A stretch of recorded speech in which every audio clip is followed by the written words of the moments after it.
My name is Thomas Ropel. I am the CMO of Sellics, and I'm very glad to be the host for you today.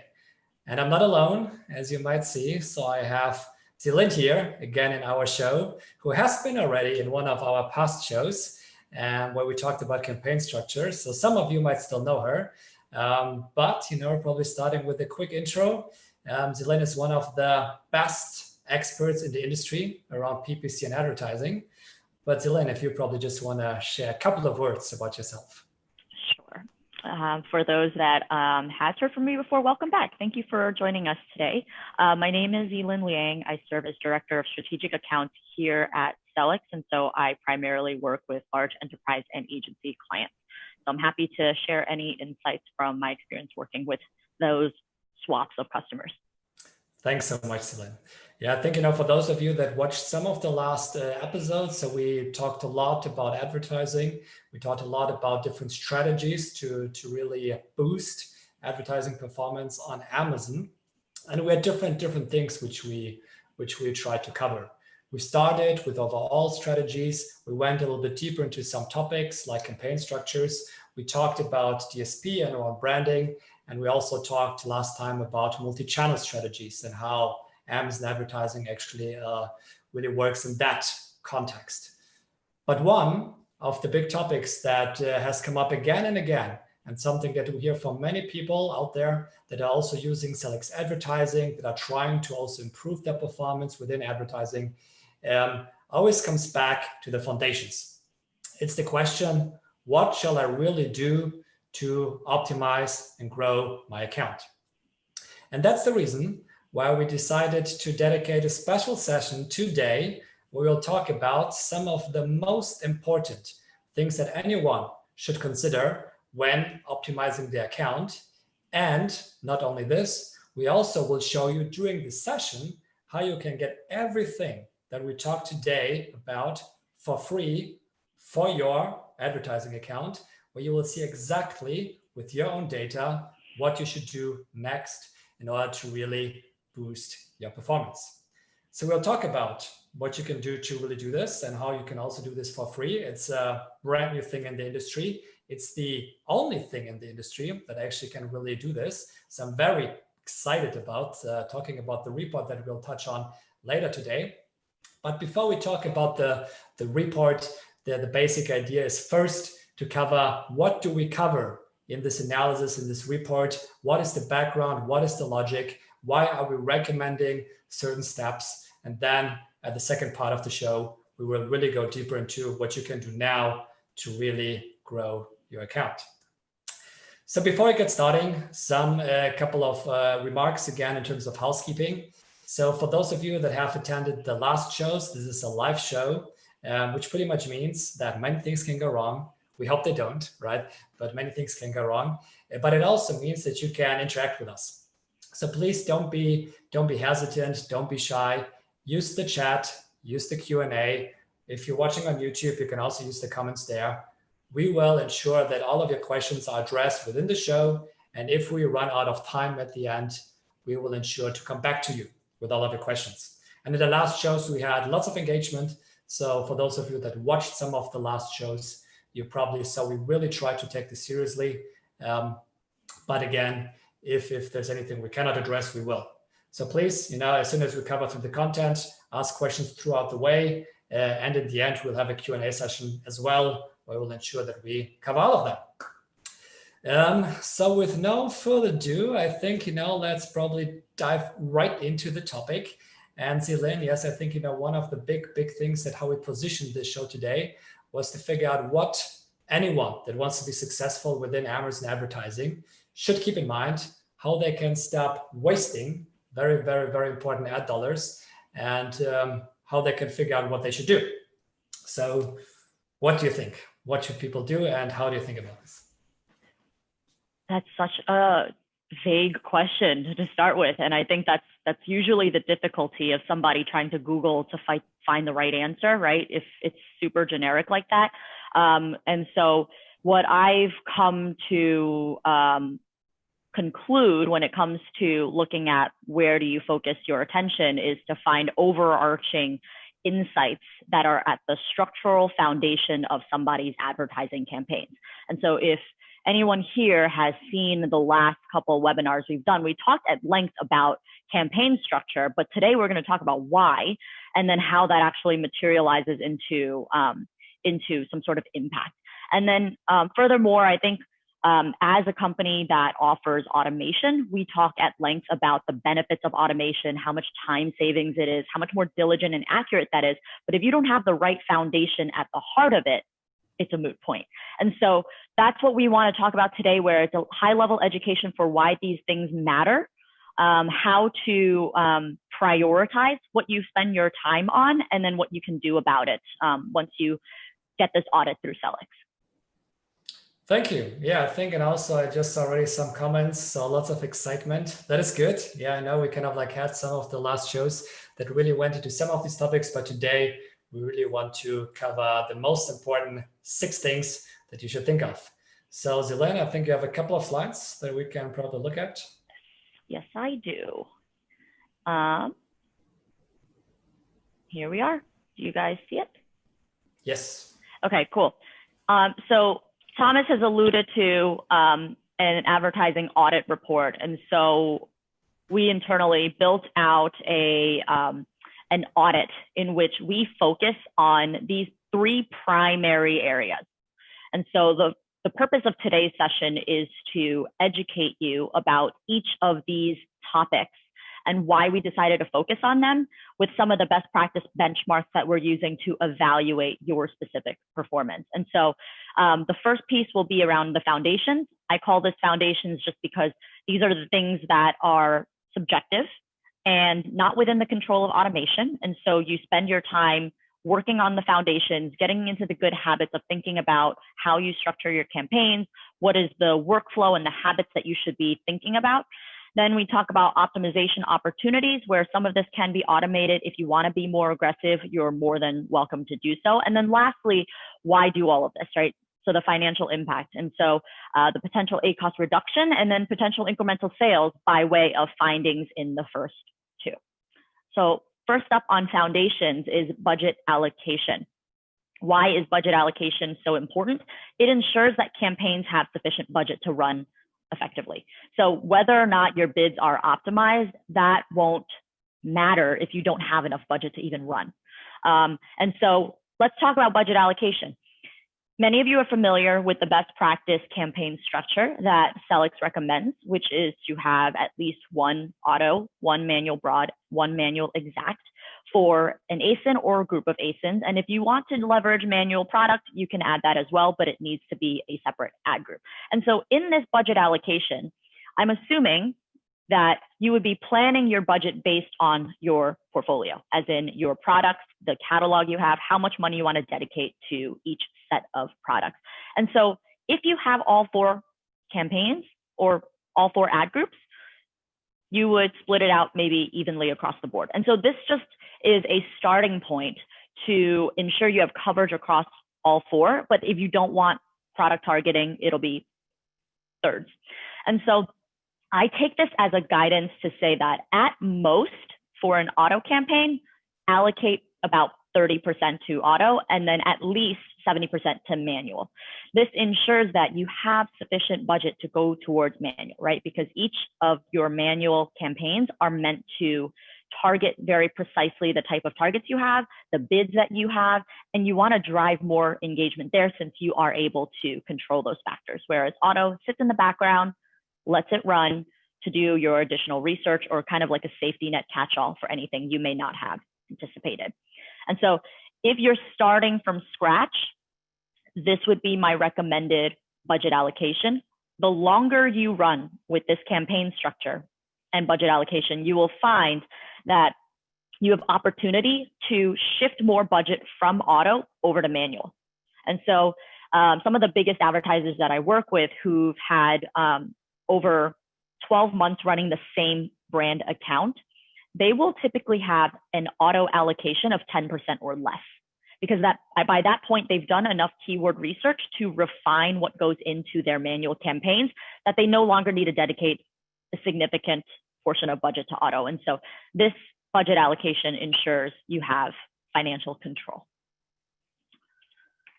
Then the next piece is sufficient number of targets.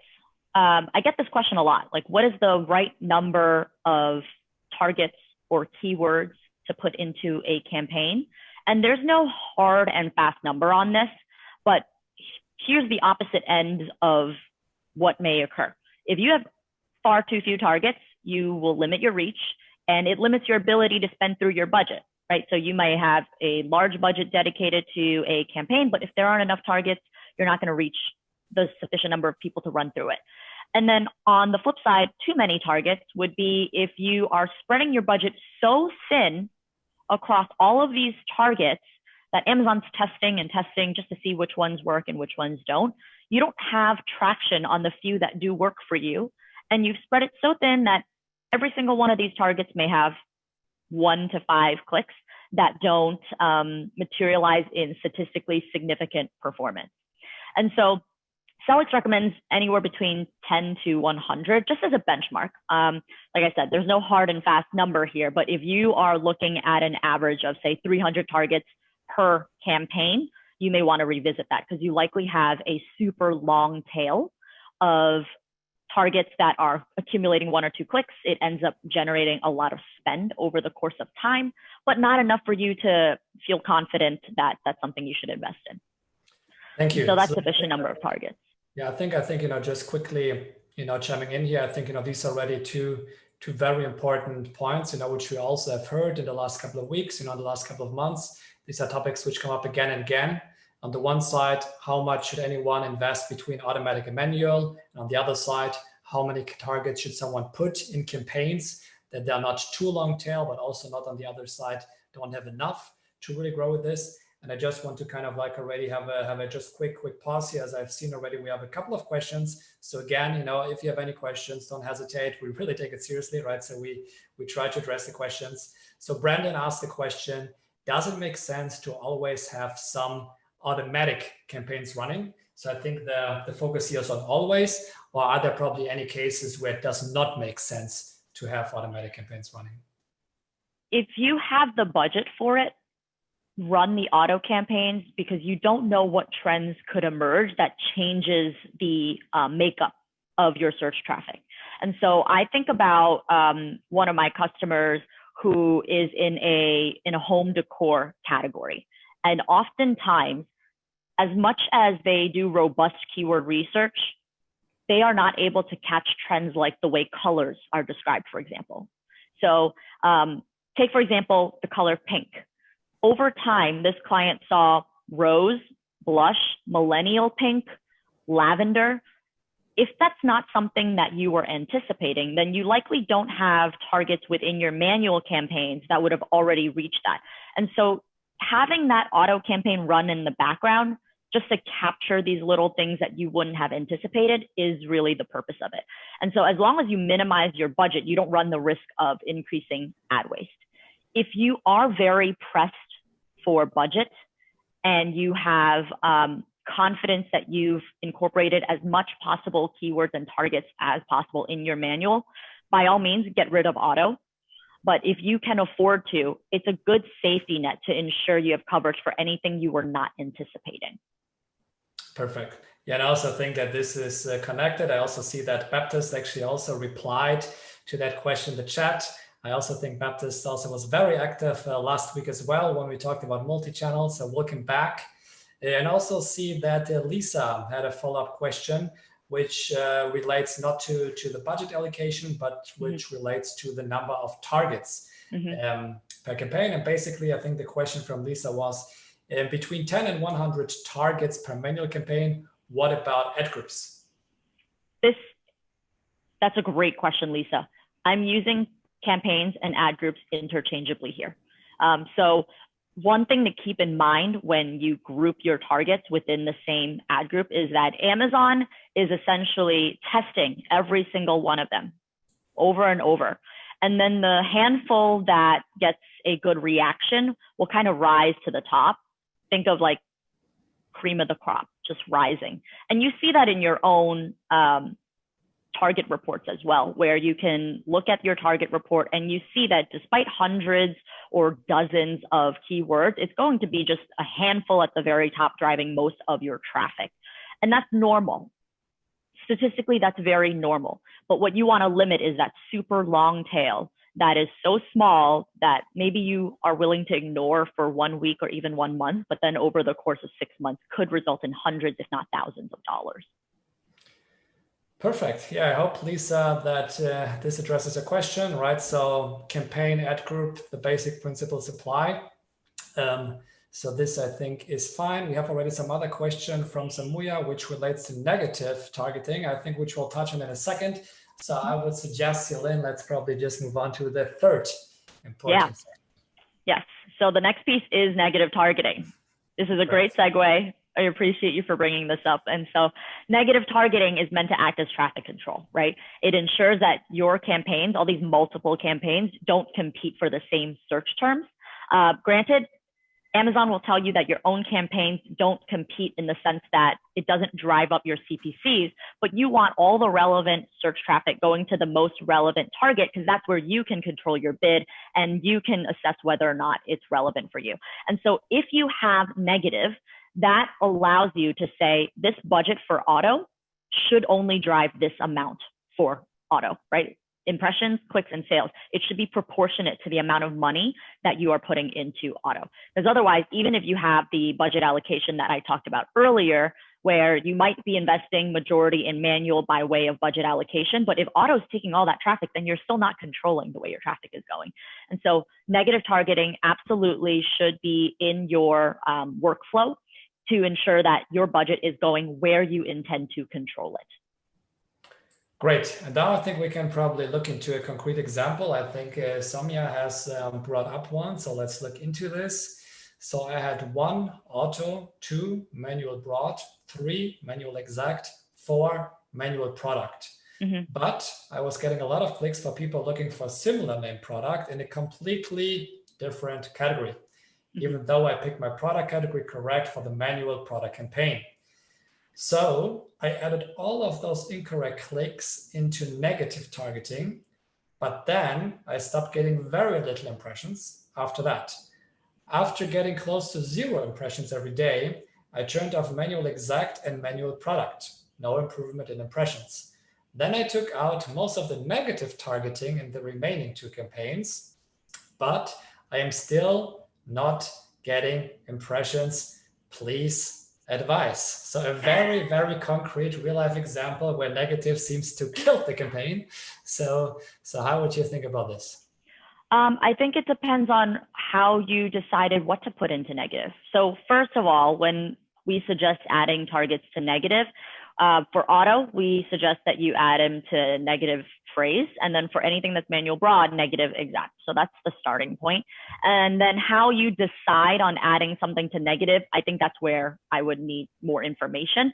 Specifically, if you're talking about negative targeting from a best practice, the only rule of thumb for best practice right now is that anything that is in your manual campaign should be added as negative to auto. Anything that's in manual exact should be added as negative to your manual broad as negative exact. That just ensures that there's no overlap. And so in your example of removing negative targeting, I'm currently unclear whether you had done a filter and just added them, and then accidentally something went in as a negative phrase or something that had a far greater reach than you initially intended. And so if you want to be conservative, just stick with negative targeting of whatever's in your manual, put it in auto. Whatever's in your negative, whatever's in your manual exact, put it into your manual broad, so that it kind of bifurcates that traffic. Perfect. Yeah, and I also think probably adding to this. So yes, I think negative targeting, as Celine points out here, is one of the things which we've seen in the industry is incredibly important. It's incredibly powerful. It's important to have a structure where different campaigns don't compete with each other too much so that you really can control it. But on the flip side, you of course also need to be careful that if you add too many negative campaigns in the wrong way, then you pretty much can also ensure that none of your real relevant ads will appear. And I think also for your example, I think Celine put it out, we probably would need much more details on this, on the product, the category, everything. But also another thing which can happen and which we'll touch on later is the bidding, right? So if probably you're not getting 0 impressions, this can be because of negative keywords, but it also can be other reasons. So it's also something which always need to be understood. But we hope, Samia, that this already helped a little bit, and we probably will come back later on this. We have another question from Johannes that also addresses right now to the topic around targets per campaign / ad group. What if I am maxing out my ad spend per campaign already? Does the rule still apply to not go over 100 keywords? I wonder how to scale otherwise, if not through adding more targets, if you max out already on your existing ones. You can add more keywords, or you can just add more budget to what's working for you. So even though you're maxing out your budget, I would ask the question, why? If you are at, say, 100 and you're asking whether or not you can add another 10, another 20, look at your existing 100. Is it that all 100 are driving regular impressions, clicks, and sales? Or is it that 50 are, and then the other 50 are kind of, straggling? And I would venture that it's likely the latter, that you have a fewer set of keywords that are driving most of that spend. And if that's the case, that's great. Because then what you can do is still trim the fat of the ones that have been testing but never got any traction, and then you can keep adding more keywords to test it. But if you're running out of budget, find the source of it. If it's equally distributed, then maybe there's a huge opportunity to keep adding targets, but likely that's not happening. So that's my 2 cents there.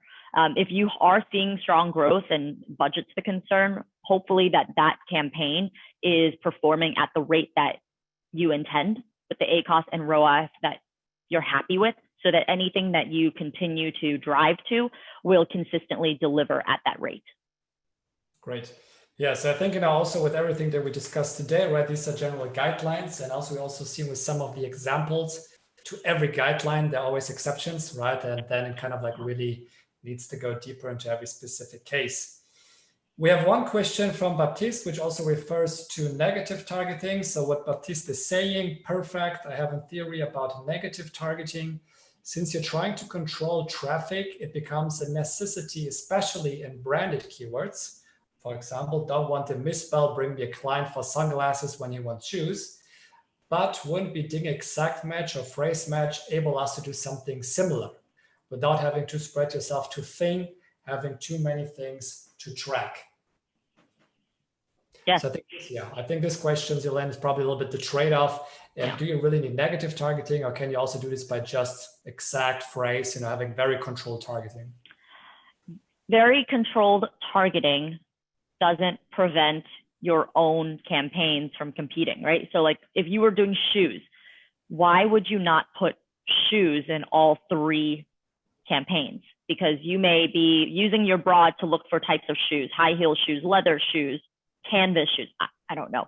But the word shoes is likely going to appear in all 3. And so you want just shoes with nothing before it, nothing after it, to be going to your manual exact, and that's where you manipulate that specific search term result.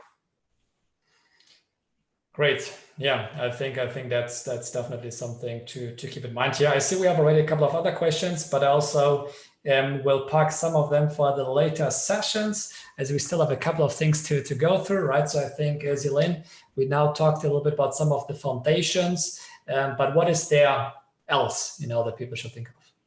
Yeah, let's move on. Okay, ad waste.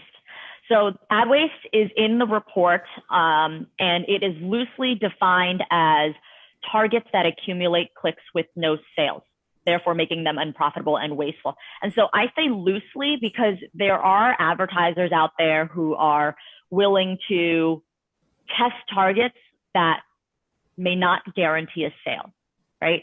Just because that may be the sunk cost of research or just marketing in general. But if you reduce your ad waste, you potentially have 2 benefits. You reduce your ACOS. It's actually the fastest way to reduce ACOS. And then it frees up budget for converting targets, because you're essentially using up some of that budget towards something that may not convert. And so let's use this as an example. This is completely made up. None of this is real because the numbers are way too even. Let's say you have in one ad group, you have 10 keywords, and the 10 keywords are accumulating spend in this way. First one's 200, second one's 200, and so forth. And the top two bring in majority of the revenue, the bottom do not. And so total ACOS for this entire account is 30.38. But if you were to eliminate any of the keywords that have had 0 sales, that automatically brings it down to 26.6, right? Because you're testing with keywords 3, 4, 5, 7, 9, and 10, and that's fine. You can test it in the short term, but over time, these will accumulate into the $80 that is, or rather, 1, 2, 3, 30, 40, 50, 60, $60 within this time frame, and then that calculates and multiplies every week, every month, and it ends up wasting money that could have gone to keywords 1, 2, and 6. Right. Yeah, I think it's something that what I really find also intriguing is when people think about, okay, I just can reduce my spend somewhere to probably improve my performance a little bit. That's one thing, but it's actually the other effect, right? As you point out, because you can potentially use these $80 somewhere else much more effectively. So it's not just that you can save the waste, you actually can reuse it in order to make basically more money. And this is a really good practical illustration of why having sufficient targets is paramount. Because if you had 100 or 200 keywords, just multiply this chart by 10, and you're going to have a bunch of examples of $1, $2 clicks over and over, and that's how it adds up. Great. Then I see we have a couple of other thoughts, comments, which I think we will address probably after the next session. So yeah, I think it's all, like in today's session, but after the next topic that we address here. So yes, Ling, on the ad wasting, I think we are good. I think we touched on this a little bit. I think when we think about the question, what can we do with this money, right? So what should people do when it comes to having now these saved money? Yes. So that's a great way to move into efficient and inefficient targets. If you have been following Sellics for a long time, we publish a lot of content about ACOS. Not that ACOS is the pinnacle KPI, right? That should be sales. But ACOS gives you an idea of your profitability, what you can afford to do, what you can afford to invest, and when you've gone a little too far out. And so a common question we get is, how do I reduce ACOS? And so if you want to reduce that, just remember that this is a math equation. ACOS equals ad spend divided by ad sales. And so if you want to reduce ACOS, you can either decrease ad spend or increase ad sales. If you do both, that's great. If you can't do both, focus on one or the other. And so with efficient and inefficient targets, if you want to decrease ad spend, you decrease your bids on inefficient targets. This spend is going towards high ACOS keywords. Why don't you bid less on it? Because if you lose the sales behind it or you lose the impressions behind it, those were impressions that you were gaining in a very inefficient, expensive rate anyway. And then conversely, increase your bids on efficient targets. It may sound and feel counterintuitive to drive more money when you're trying to save money. But the idea here is that if you find some keywords that are converting very well for you, very efficient, very low ACOS, if you increase the bids on those, you're driving more visibility to what has worked for you. And hopefully all the clicks and conversions that come as a result will continue at that low ACOS rate, which will bring the overall ACOS of your account down. Right. Yeah, I always kind of like when I think about this, right? It's we have probably some people here that are following the stock market, right? And basically very, very strong fluctuations, this year. It's incredible.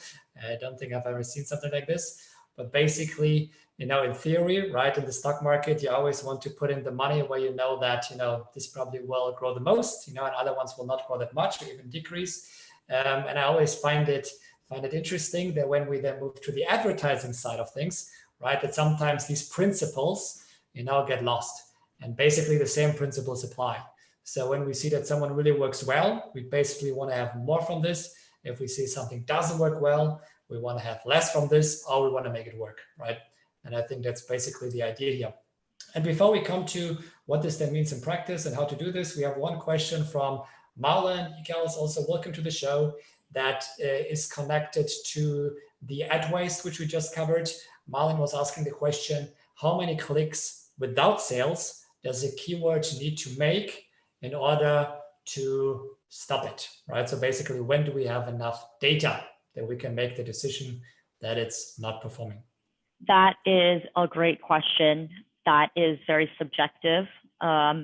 Here at Sellics, when we are recommending adding search terms to negative, we have preloaded into a Sellics rule automation set. If orders equal to 0, after 25 clicks, move it to negative. 25 is a lot though, I gotta say. Waiting for 25 clicks could take a really long time if you don't have a ton of traffic or if you don't have a ton of budget. And so if you wanted to lower that, you can lower it to 10. But if you wanted to be a little bit more subjective, I recommend you looking back 90 days. 90 days is a long time. It covers a quarter of the year, covers a different seasonality, different trend. And when you look at all your targets across 90 days, filter for the ones that haven't done a single sale, and you'll start to see a pattern, right?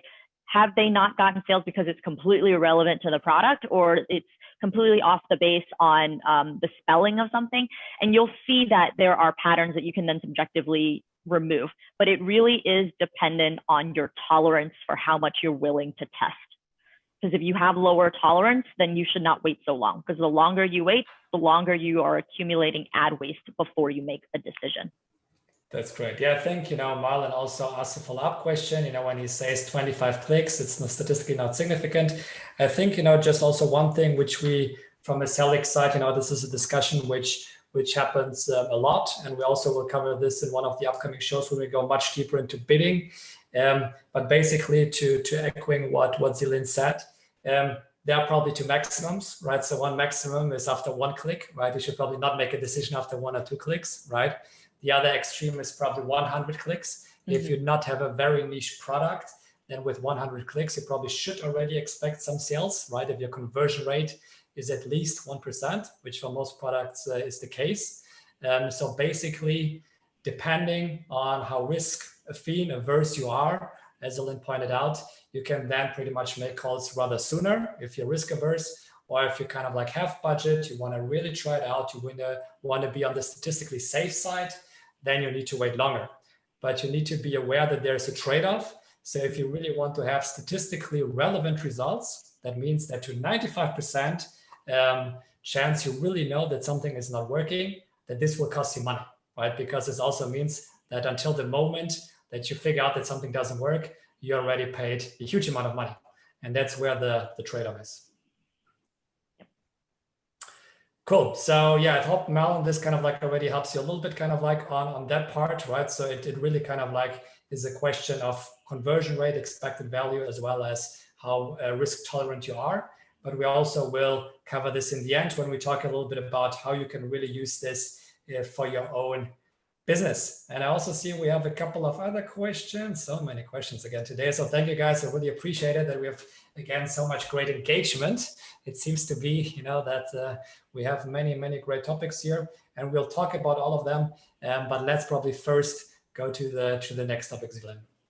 Yeah, so we've talked about these foundations. We've talked about optimization opportunities for saving money and finding ways to better invest in advertising. So what does that all mean? So within the report that we've built out, we are able to help you calculate an ACOS reduction. So by reducing ad waste, what could your potential ACOS be? There will be a range of aggressive versus conservative, depending on how aggressive you want to go with ad waste. And then the last piece is potential incremental sales. So you have your ad waste.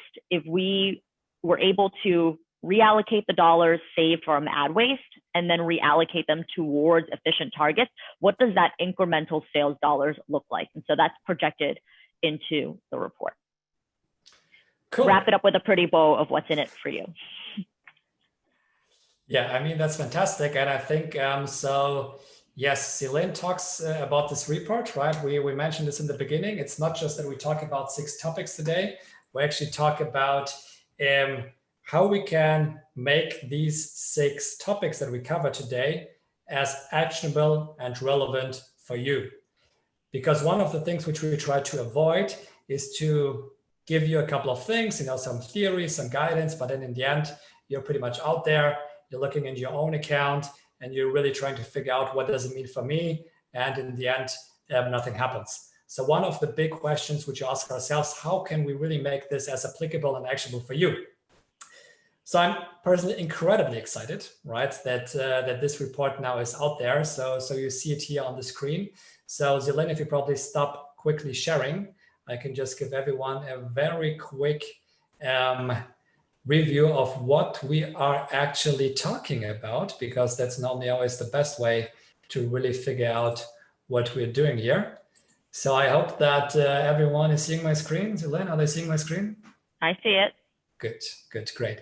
So basically what you can do, if you go to sellics.com, basically you will see here a beautiful thing at the top, which is called 6 key insights to your PPC performance. Get your custom PDF report now. And basically, if you click on this, you come to this beautiful page where you will find everything that we just covered today. You will find here described, right? So you kind of like, we'll see here that we talk about how you can minimize unprofitable advertising, how you can increase conversions, how you can maximize your ROAS, how you can really identify new incremental sales opportunities, reduce ACOS, and in the end, avoiding competing with yourself. So these topics are all covered in a report. And this report is not just the theory that we talk about today. This report will be created for your account, for your business in real time.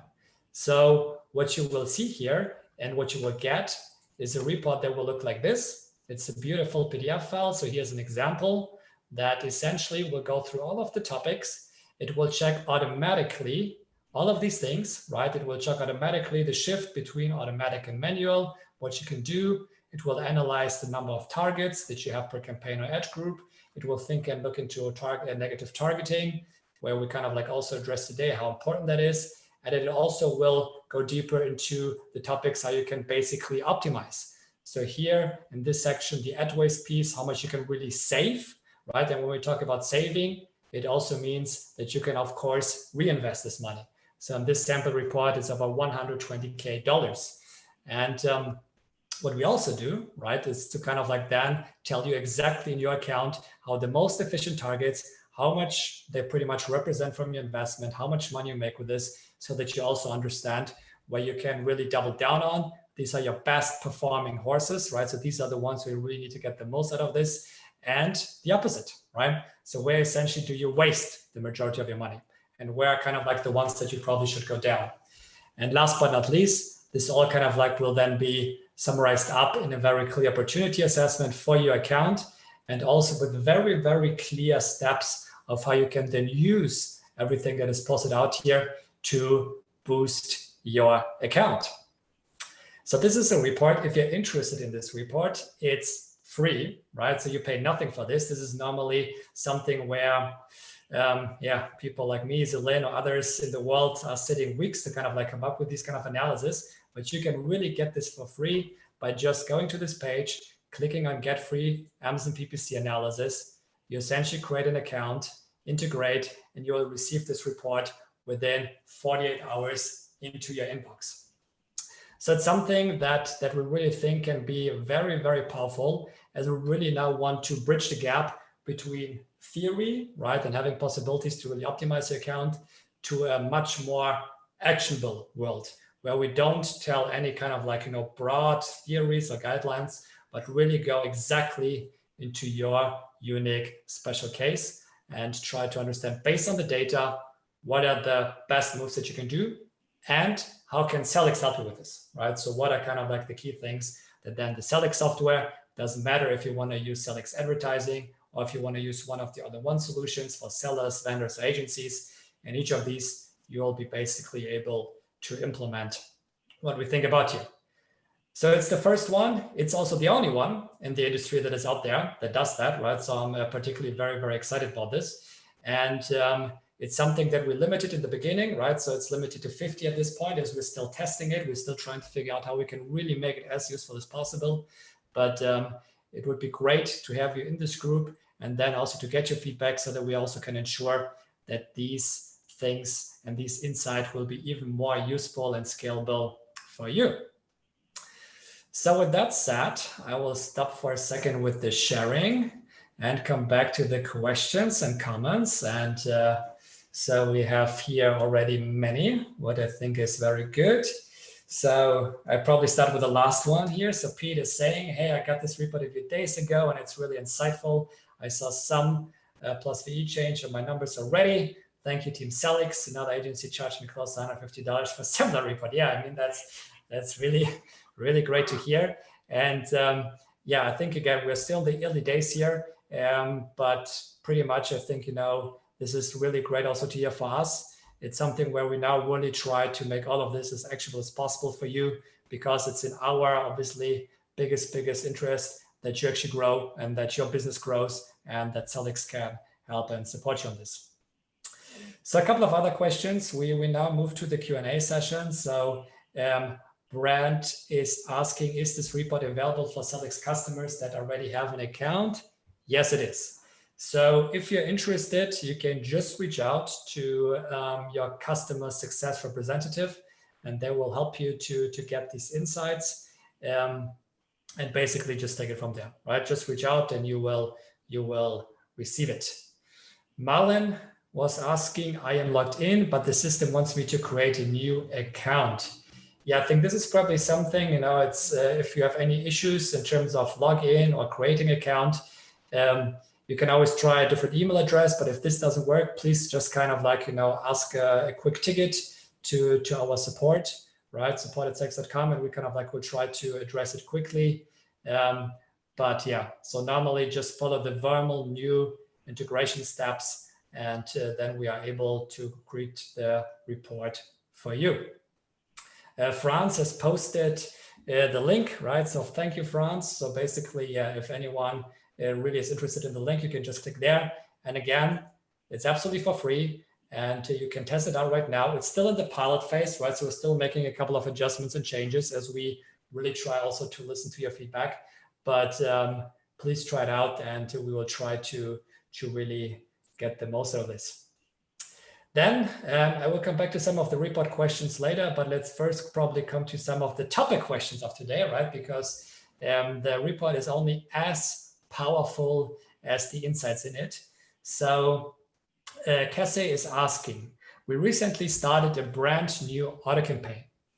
The new campaign increased impressions by 50%, but ACOS has increased as well. How long will it take an average to reduce the ACOS if we follow the optimization steps? Celine. There's so many follow-up questions I have for that.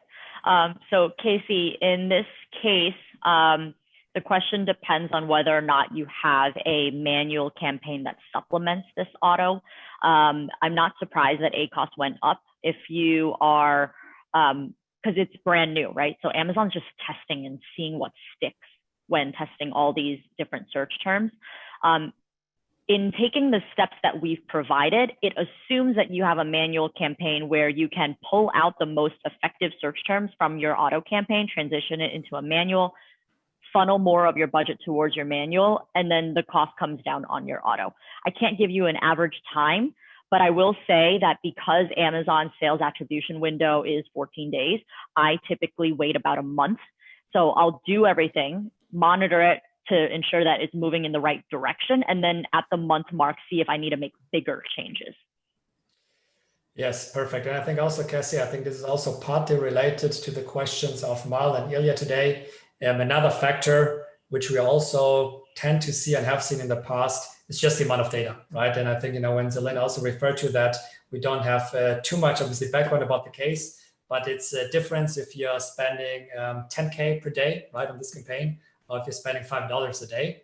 And of course, the more kind of data you have, the more things happen, also the more you normally will see results.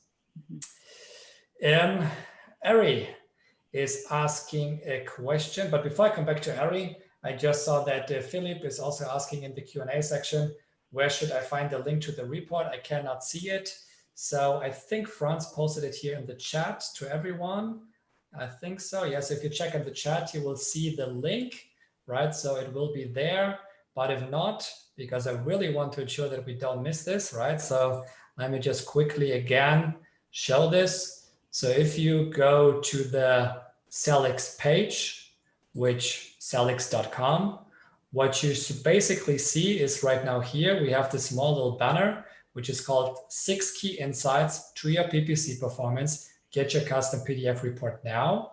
If you click on this, then you basically will come to this new page, which right now tries to summarize up everything that we're talking about. And when you now click here, you basically will come to the checkout where you then can request the report and make sure that you receive it. And this is then what you will receive. If there again, any other questions, we also will ensure that the links get shared in the follow-up email, so we will not miss this. So we have another question from, we have Cassie here. We have Ari. So Ari is asking, do you recommend restarting your existing campaigns in regular intervals for potential higher number of impression spikes, the so-called honeymoon phase? Or should you set up your campaigns once and then just let it run from there? Very good question, Elaine. What would you recommend?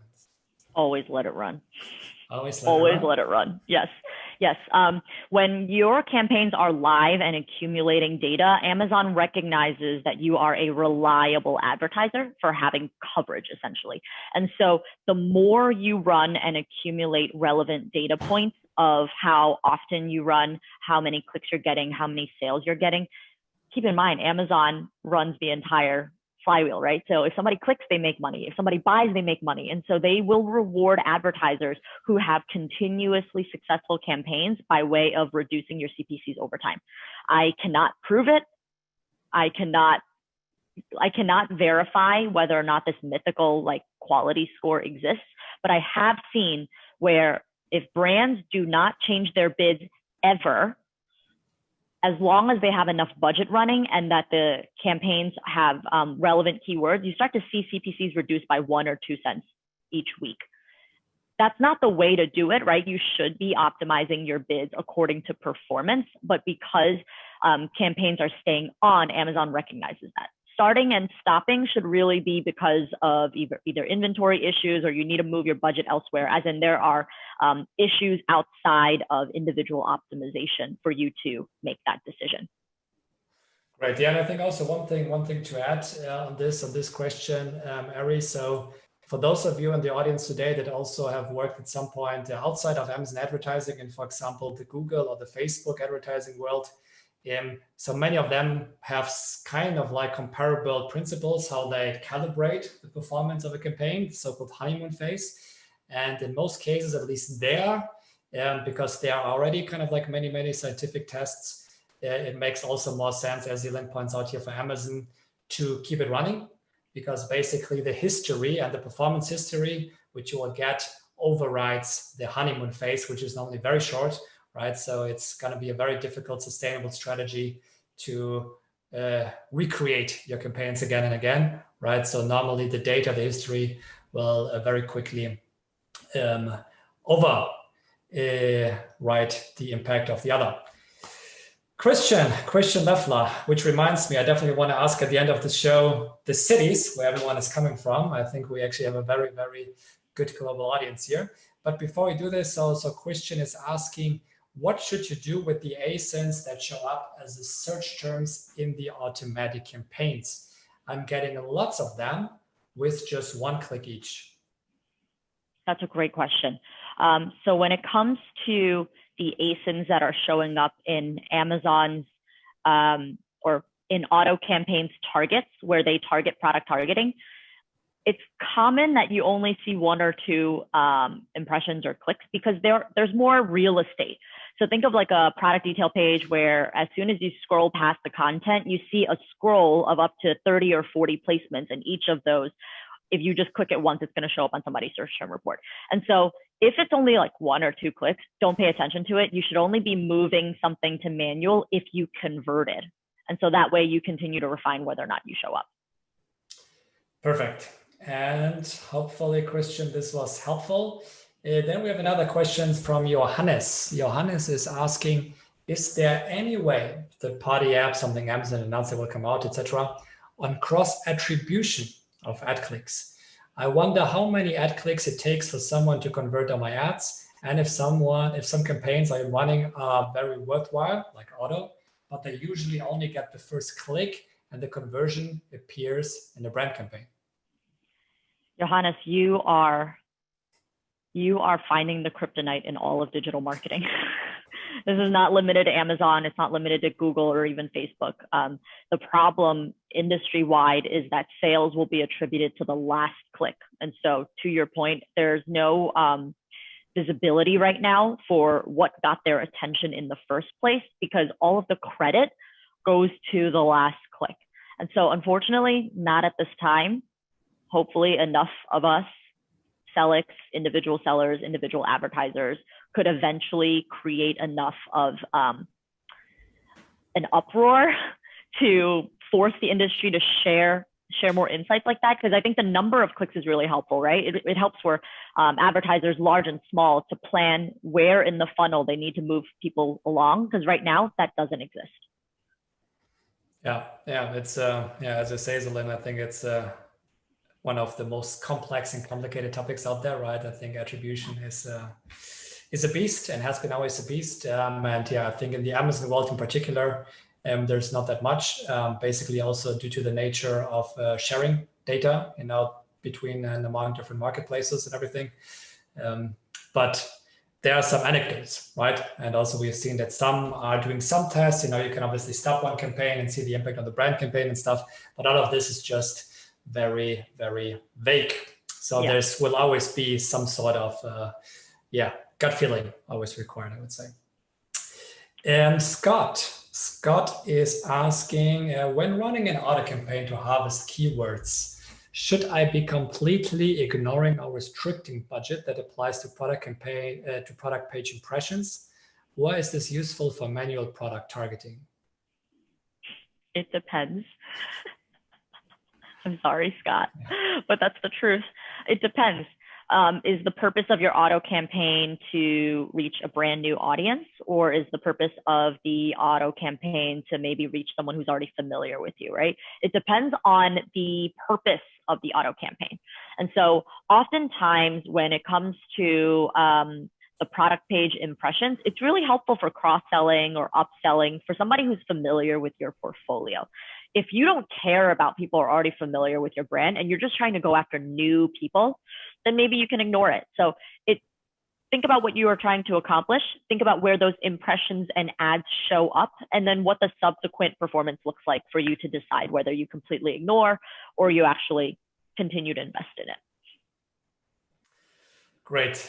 Then we have Malin, who is asking, putting a key to negative means that you lose the keyword history of the automated campaign and need to start again creating history. Yes. So when you are moving something into a manual campaign, yes, you are starting history again for that specific keyword for your specific ASINs and products. But that's worth it to me, because if you continue to have history in an auto campaign, but then you can't control it, you're leaving control up to Amazon. Amazon is going to look at your history, and Amazon will decide whether or not you show up or not. Whereas in a manual campaign, if you want to force it to show up more often, you bid higher. If you don't care about it as much as you used to, you bid lower.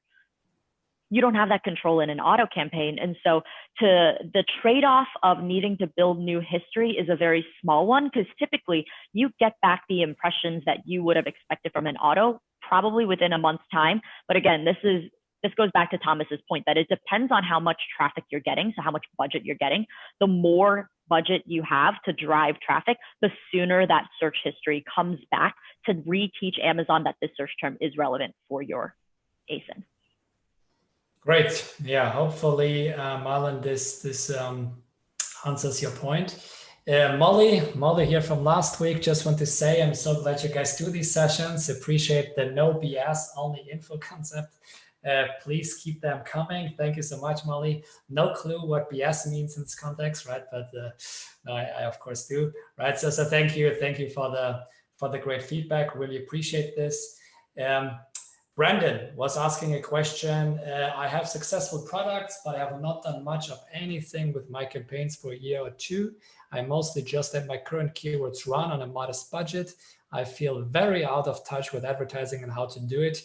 What is the best way to relearn how to advertise effectively, catch up with changes, and successfully launch new products? So before Zilin touches on this question, I can quickly just say, I know that you posted these questions before we talked about the report, but one of the things I think that definitely can really help is to start with the report that will already show you the 6 parts which we covered today.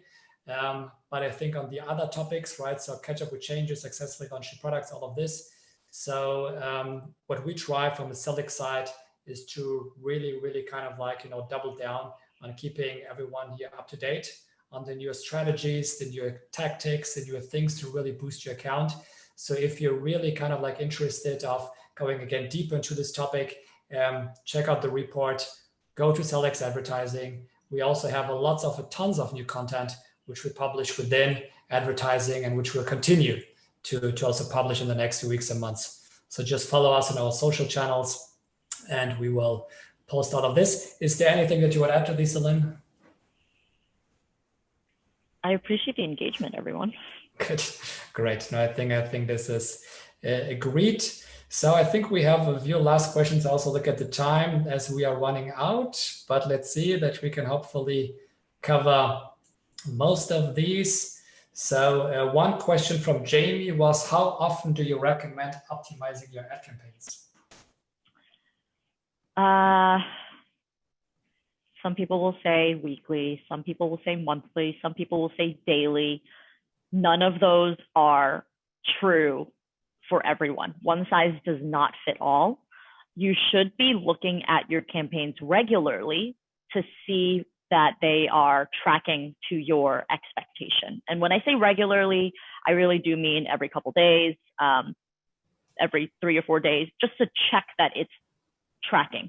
But the actual optimizations will be dependent on whether or not you have gotten statistically significant or relevant data for you to make a decision. And so when you're looking every couple days, filter for the terms that have gotten a normal number of clicks. I know that these words are very subjective because every advertiser kind of has a gut feeling for what traffic they expect with their budget, right? So if you are typically expecting, say, 200 clicks per week, then look at that number, see how it's distributed across your keywords, and then decide whether or not you should be increasing or decreasing. Whereas if it's more normal for you to get in a week 20,000, then maybe you should be looking at it more frequently. So Sellics automation for bid rules, for optimizing your bid changes, we look at your conversion rate. So within Sellics, you can create a rule that says, look at ACOS after 1 times the expected number of clicks to get a conversion. And so what we do is we'll look at your ad group conversion rate, and based on your conversion rate, that will tell us whether or not a set number of clicks is statistically significant. And so if you have a 10% conversion rate, we'll look every 10 clicks to see whether or not you're getting a sale, and then look at the ACOS performance to see if it's over or under the efficiency you had expected. If you have a conversion rate, for example, of 4%, then we'll look at 25 clicks, right? And so this allows the software to not treat a one-size-fits-all as if this click threshold should be applied evenly across the board, especially if some get more clicks than others faster, just by way of the prevalence of that keyword in your category. So once again, it depends, but Sellics has the solution for kind of driving that it depends and not treating all of your keywords as if they're equal.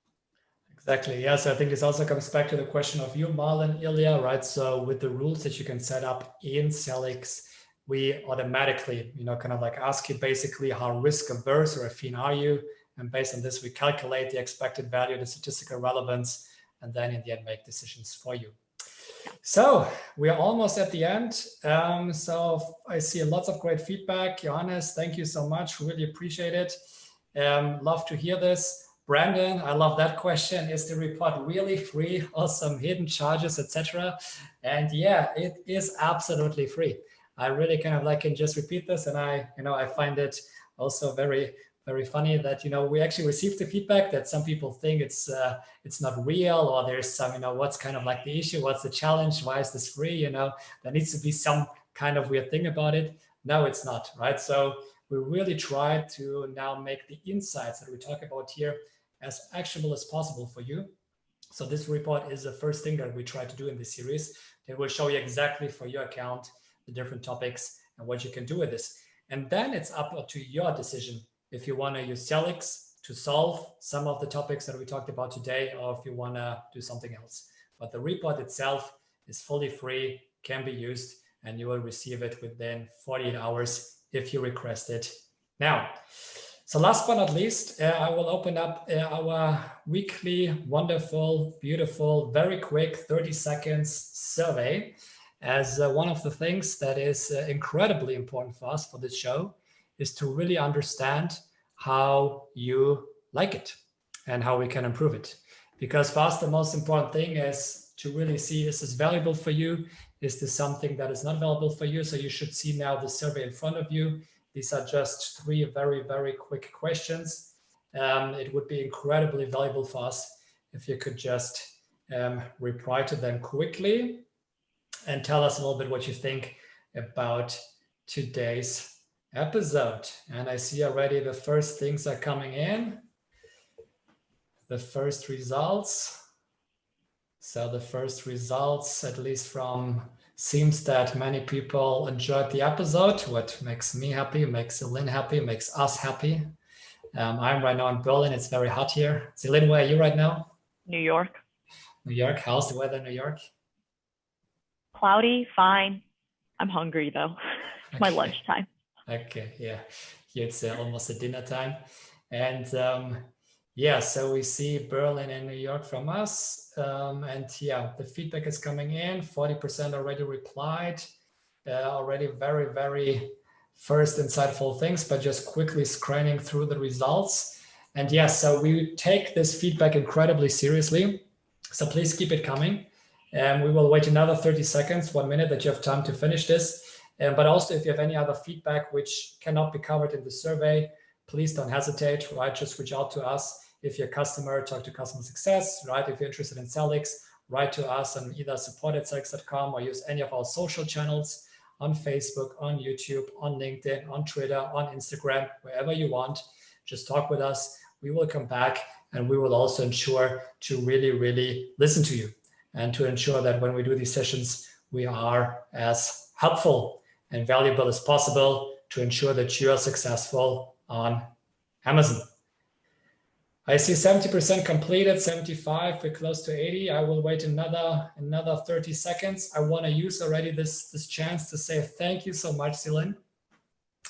This has been, again, a fantastic session, and I'll love to discuss with you about advertising. Based on the feedback here, I think we have 96%, which rated the session of a 4 out of 5, which looks to me that this is, again, one of the best performing episodes which we had so far. So glad to see this, great to see this. And yeah, we will continue doing this for this particular episode also. If you request the report, please check it out. And also, if you have any feedback on this report, don't hesitate. Again, for us, it's the most important thing to create different things for you that will really help you to scale your business. With that said, I wish everyone, wherever you are in the world, I know we have an audience from Europe, US, and also Asia right now attending.